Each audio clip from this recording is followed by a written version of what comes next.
What's up, guys? Welcome back to another review. This time we're going to be covering The Girl with the Dragon Tattoo, directed by David Fincher, starring Daniel Craig and Rooney Mara. I'm going to make this review as short as I possibly can. I'm going to try and limit the spoilers. My overall thoughts on The Girl with the Dragon Tattoo: I really enjoyed this movie. I've only seen it once. After seeing it once, I kind of wish I would have seen it when it first came out and had more of a regular viewing of it. I was really impressed with this movie. I like this is David Fincher at his absolute best with these dark, brooding psychological thrillers that just toy with your mind, and it makes you feel like you're one of the like you're these characters investigating whatever they're investigating. I think this movie has really strong performances. Uh, Daniel Craig and Rooney Mara, they anchor this movie and they do a spectacular job. I think Rooney Mara as Elizabeth Slander, I think she is phenomenal. I thought she killed it in the role. I like the physical transformation she did to her appearance. She really dove deep into the role to really, develop this, antisocial like character who has a bunch of demons sitting in her closet and who has gone through a lot of shit. And in this movie, especially with her subplot, we see her go through some heinous shit, especially with this sadist rapist guy who on multiple occasions pretty much uses her for sexual favors. And to me, those are the harder to watch scenes in this entire movie. But I like the performance of the sadist guy because he comes across as like he has a very soft spoken voice, and he while he's doing these heinous things to her, he never his voice, his vocal tone, this never changes. It always has that soft tone to it, which just adds that extra layer of unease tension to the scenes, which is a credit to David Fincher. He makes an uncomfortable scene even more uncomfortable when the guy who's performing the heinous act is just acting like what he's doing is a common thing. It's disturbing in a good way though. I like like Daniel Craig's character of Michael as Mikhail, who's like this disgraced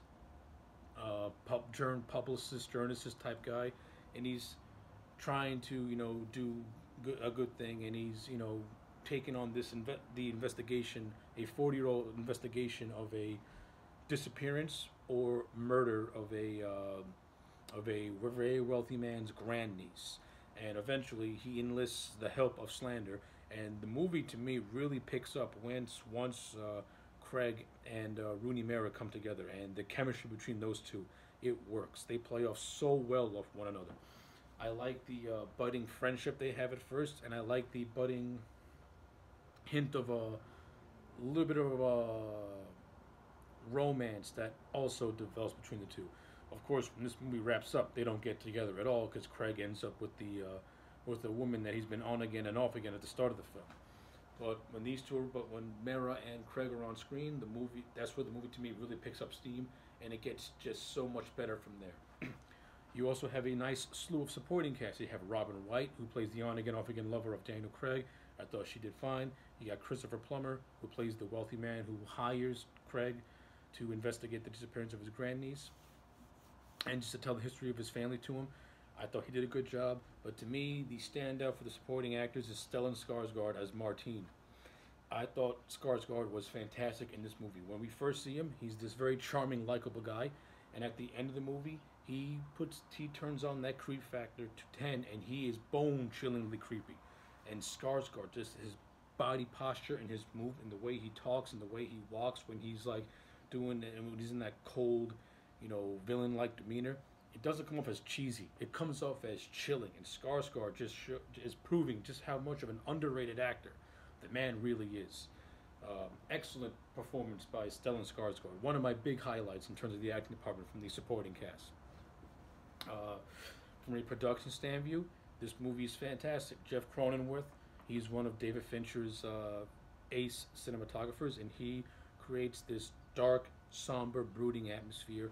I love the whole setting of this thing taking place in Sweden. It adds an extra layer of ambiance to this film. I love the scenes of this in the snow. It adds again another layer of brooding ambiance, that very wintry ambiance, and it just adds, like I said, it adds an extra layer of tension to an already tension-fueled film. So yeah, those are just my basic general thoughts on the Girl with the Dragon Tattoo. Uh, this is one of David Fincher's better movies, and I thought he did a fantastic job with this thing. I really enjoyed it a lot. I wouldn't say it's better than Seven, but I like it on the same par as the game, maybe a little bit more than the game, after really having time to have this thing processed. So my overall grade for the Girl with the Dragon Tattoo is going to be a solid 9 out of 10. This is an awesome movie. If you have not seen it, I highly recommend it, especially if you're a David Fincher fan. So, if you've seen The Girl with the Dragon Tattoo, let me know in the comment sections. Let me know in the comment sections below. Did you like it? Did you hate it? I would like to know. Like this video and subscribe, and I'll check you back next time for more.